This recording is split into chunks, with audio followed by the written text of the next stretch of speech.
All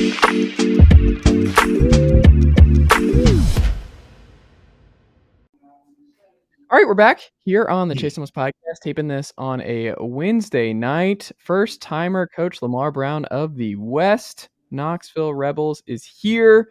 Coach Brown, how are you doing, sir? Oh, I'm doing great, Chase. Thank you for having me on tonight. Thank you for being here. I think your offense just scored another touchdown while we were recording this very intro. Oh, there's no telling. We've got some great kids on our offense. A lot of these kids have started for us for 3 years now.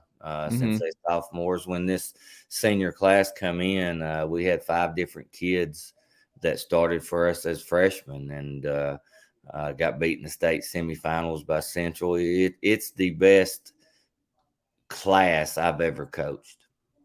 Did you have a feeling this would be a special season dating back to this summer? Did you have an inkling? Well, I knew we had a lot of people coming back. I knew we had a lot of experience. But ever since this class got to West High School, we've been really successful. There was some stuff I was worried about. They didn't go through any of the tough times of losing seasons when I first got there, and I was worried about they was going to take stuff for granted. What I really didn't know was how hard this group's going to work, and how much they really care about each other and how focused they are. It's been a real blessing to me to get to coach this team. That they're talented on the football field, but they're even better young men. That they're doing stuff right in school, doing stuff right off the field, and all that carries over to the field. Your biggest surprise has been where with this team this year? My biggest surprise. We coming into this year, we was worried about Braden Latham. Last year when Shannon Blair got hurt, Braden was our starting tailback, and then when Shannon got hurt, we had to play him at safety also. I was worried about him doing that again. I didn't feel like we could ask him to play every snap at tailback and then go play every snap at safety. It's a little bit different when you're playing wide receiver and a defensive back. When you're playing tailback in our offense, you're going to touch the ball 30 times a game, and when you have it, there's people wanting to hit you, and it's very physical position.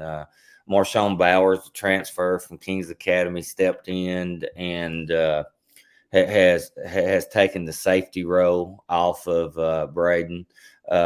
Silas Cole, our backup tailback, has had an unbelievable year. We've been able to give Braden, and not only does he not have to play defense, we've been able to give him breaks on offense.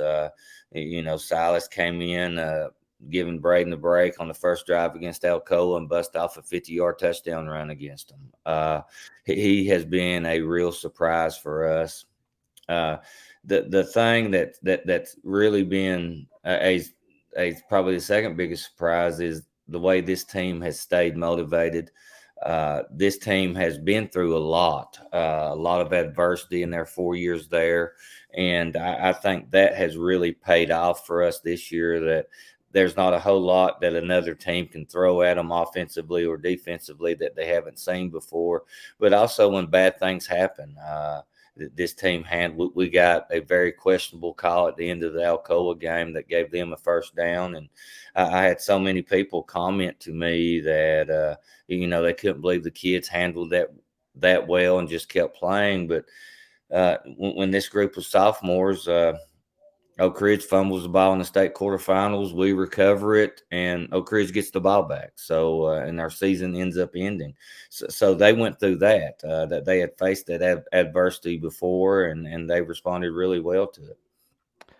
You mentioned they've seen everything, basically, to this point. A lot of different stuff from a variety of defenses this year. And just the last couple of years with this being an older group. What's been the most interesting thing you found a team has thrown at your offense?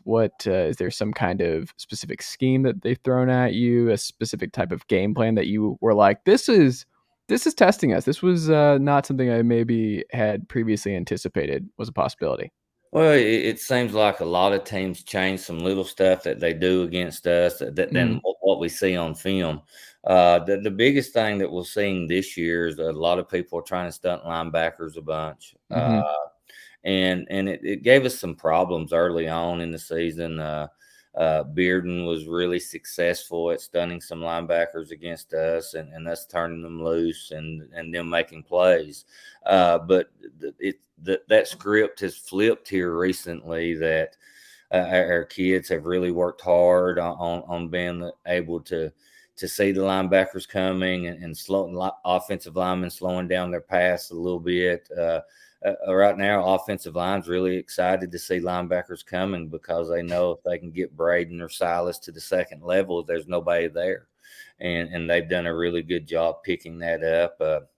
There's been a lot of teams try to load the box, stop our running game, and play some man coverage on the outside, and I think that's the thing that's a little bit different about us right now than in the past. We have really good wide receivers outside that can go make a play, can beat man coverage, and it's something that we worked a lot on in the summer because we knew that was a weak spot for us, and Jaquarius and Caden are making a lot of plays out there, along with Marshawn and Six and our tight ends in the passing game, especially the play action game. That there's a lot of times that those guys that are locked on in man coverage to them also have a run responsibility, and we have made teams pay a lot for locking that tight end up in man with their play action game that the safety bites on the run, and then all of a sudden the tight end's running down the middle of the field wide open.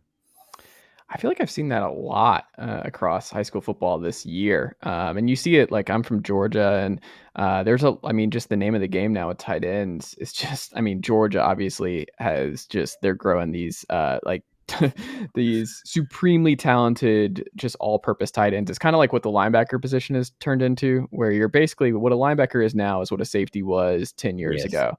And it seems like that's where we've gone with tight ends, where good luck if you want to, because a lot of these kids, it seems like they played basketball, they could play basketball, and they're large, they're fast, and they're just matchup nightmares for a Yes, lot of these teams. we're very fortunate. It wasn't fun to go through for us or RJ Brooks. RJ Brooks was a starting tight end last year, and Hmm. in the first half of the third game, he got hurt.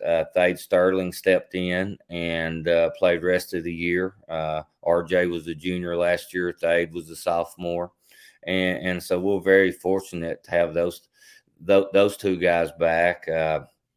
And we use both of them on the field at the same time. Sometimes in two tight end sets, we'll use John Sartell, a a starting defensive end and a backup offensive tackle. We'll also use him as a third tight end, and we can create some matchup problems and put some teams into conflict and with the running game and a play action game off of it.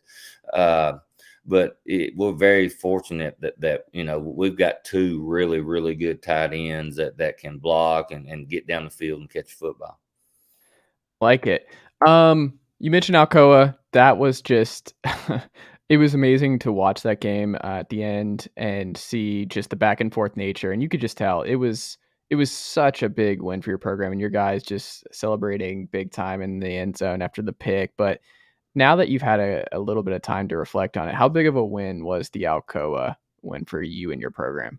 Well, anytime you go to Alcoa or whether they come to you or you go there, anytime you can beat Alcoa, it's a big win.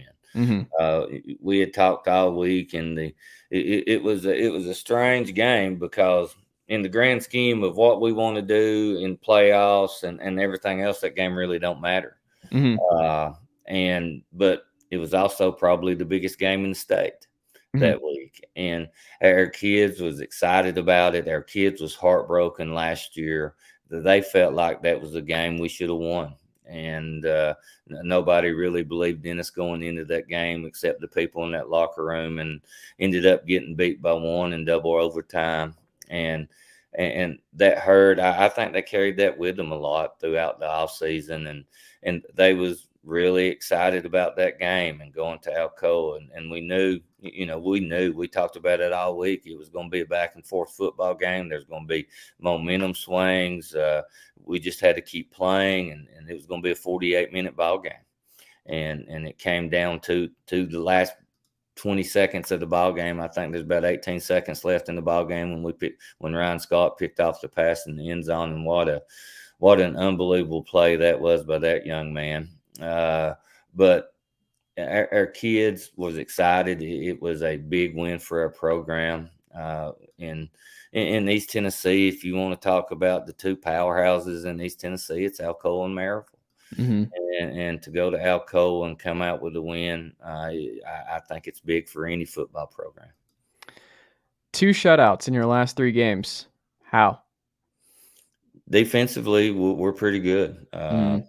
We got really good players at all levels of the defense. Jemias Mills, I think he's leading East Tennessee in tackles for loss and maybe even sacks. He's a senior. That's a 2-year starter for us. We've got C.J. Smith, who is a junior. It's getting a lot of Power 5 offers right now, and John Sartell's the other defensive end. He's an Air Force Academy football commit. And so it starts with those 3 guys up front. Anderson Smith and Brockhatcher are really, they both have huge motors. That they're not the biggest guys on the field, but they got huge motors and both of them made a lot of big plays for us. You got John Colavato in the middle with Ryan Scott. John's a senior, and he's getting some FCS and Power 5 looks. And Ryan Scott's probably going to lead us in tackles for 3 years after this year. He's a junior that's a little bit undersized at times, but he's got that knack of always being around the football, always making big plays for us in critical situations. And then our back end of the defense is really athletic. Mm-hmm. You've got Jaquarius Wynn, who may be he's a 3-year starter for us at safety. Maybe the most athletic kid on the team. You have Marshawn Bowers, the transfer from Kings Academy, back there with him. That's really stepped in and been a great surprise for us. And then you got Braden Latham, Braden's brother, and Six Horde at corners, and all those guys are athletic. All those guys can run. We make mistakes at times, but they have great recovery speed, and they do a great job communicating with each other and making sure they're all on the same page. And we feel like as long as all 4 of those guys are on the same page and doing the same coverage, playing the same thing, then we're going to be okay no matter what that coverage is. Which team has been the hardest for you to prep for this year? Who have you found when you're going through the tape? You're like, this could be some problem. This is interesting. Oh, well, I mean, Alcoa. I mean, Mm. just from a talent level, you look at them. They've got athletes. They're a physical football team that they really get after you. We sat down and watched the film with their kids from last year before that game, and there was times that Lance Williams is taking our defensive end 20 yards downfield and pancaking them, but our kids kept getting up and kept playing and stayed in the game. To prepare for that physicality that they bring, there's no way we can practice against it. Offensively, we don't have 11 guys that we can line up over there on a scout team that's going to be that physical. And you can flip that right around to, our defense preparing. We don't have 2 6'5", 300-pound tackles we can put out there for our defense to go against. That they're not at West High School. And, preparing for that's really hard. And plus, on top of the physicality, they're really athletic. We knew going into the game they was going to make plays, and they made a bunch of plays. But we also knew we was going to make plays, that we had matchup advantages, we thought also. And our kids just went out and played, and it seemed like it was going to be the last person to make a play. And we made the last play of the game that happened to win it. But they're a very talented team and well coached. Your tape MVP that folks in the stands wouldn't guess, but you every week you're just like, this guy, he does all the little things that don't show up in the box score. Well, if you ask me, that the best player we have on tape is going to be Braden Latham, our Mm, tailback. He does. You could teach a clinic tape off of the way he runs the ball, but the mm, things people don't get is, pass protection. He has been mm, so good. We talked just a minute ago about people bringing linebackers, and a lot of times when we're throwing the ball, that's going to be the tailback's responsibility, and he steps up and meets linebackers. Uh, Another thing that probably don't jump out at people is Jaquarius Win and Caden Latham on film. We've had a lot of explosive plays in the running game, and a lot of those plays is because those guys take a lot of pride in their blocking on the edge. And I remember we was playing somebody, and I don't remember who it was. We were going to start out the game with Caden cracking the linebacker, and he was so excited. I mean, you thought for a wide receiver to be that excited, he's going to catch a touchdown pass or something. But he was so excited all week that he's going to get to crack a linebacker to start the game off. And I mean yeah. that's just the way those kids Some guys are are. just wired like that. Joe Yeah, they are. Burrow, when they were asking him about like taking hits and he takes so many sacks every year and he's just like, it's football. I like getting hit. It'd be weird if he wasn't getting hit. It like energizes him. He likes taking the physicality and just what that brings. Yeah, Some guys are just wired like that. there's a lot of dudes like that. Mhm. And on defense, Anderson Smith has probably been the biggest surprise. We knew that he could play. We did not exactly know how he's going to respond in big moments, but on Alcoa's last touchdown drive, he beats a tremendous offensive tackle. That's Anderson's probably 6'2", 190 pounds, and he beats a kid that's 6'5", 300 on a pass rush for a big sack on second down on their final drive. And I mean, that kid has really, really played probably a lot better than I thought he was going to play coming into the season. I like it.